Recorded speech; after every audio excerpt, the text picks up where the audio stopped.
নমস্কার বন্ধুরা, পিপাসা কিচেনের সবাইকে স্বাগত। আপনারা কেমন আছেন?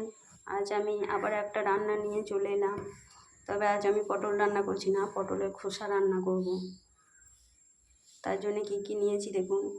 আমি 7-8টা মতো পটলের খোসাকে ছাড়িয়ে নিয়েছি, পুরো করে ছাড়িয়ে নিয়েছি। আর মশলার জন্য 2টো কাঁচা লঙ্কা, কালো জিরে, একটু মৌরি, চিনি, লবণ, হলুদ, এগুলো সব পরিমাণ অনুযায়ী নিয়েছি। আপনারা আপনাদের পরিমাণ অনুযায়ী নেবেন।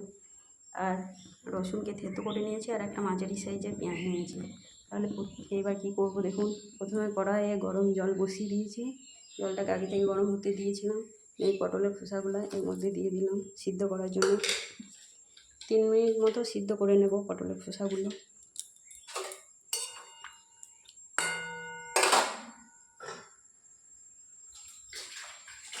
ঢাকা দিয়ে দেবো 3 মিনিটের জন্য। 3 মিনিট পর আমি ফিরে এলাম, দেখে নেবো একবার।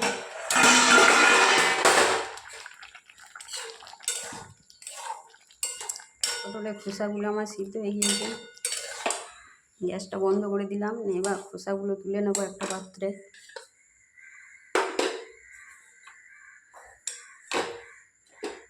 এইগুলা শিলনোড়ায় বেটে দেব।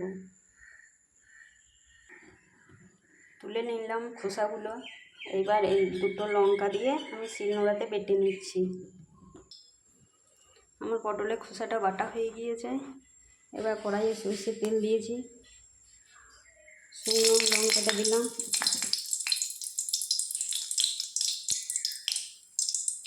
কালো জিরে আর মৌরি দিলাম।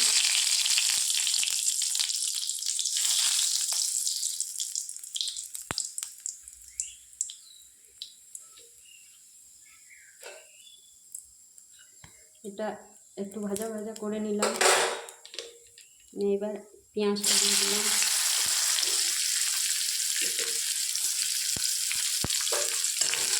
পেঁয়াজটা একটু ভেজে নেব।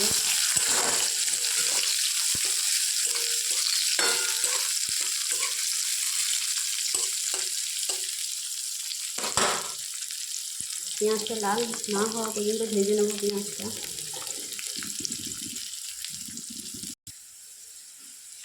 এর মধ্যে এবার রসুনটা দিয়ে দিলাম।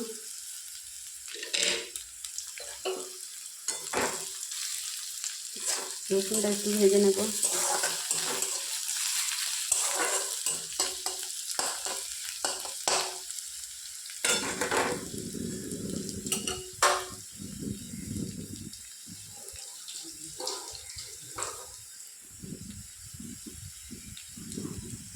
রসুনটা আমার ভাজা হয়ে গিয়েছে। এর মধ্যে লবণ, হলুদ, চিনি দিয়ে দেব। সবগুলো আবারও ভেজে নেব।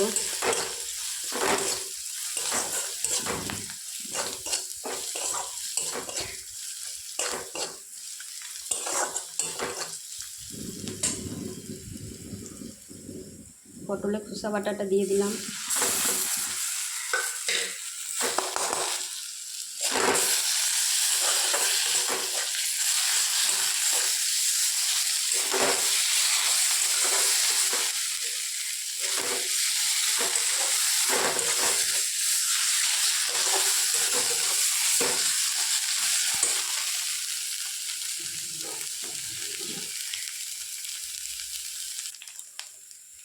দু তিন মিনিট মতো কষিয়ে নেব।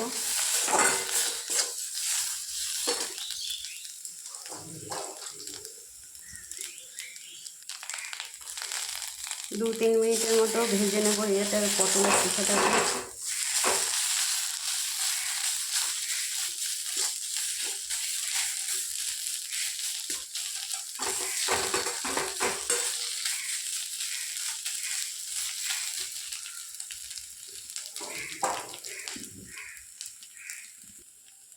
দু তিন মিনিট মতো ভাজা হয়ে গিয়েছে। আমার জলটাও টেনে নিয়েছে পটলের খোসার।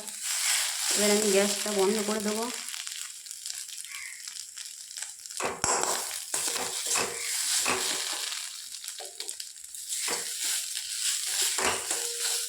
এবার একটা পাত্রে নামিয়ে নেব।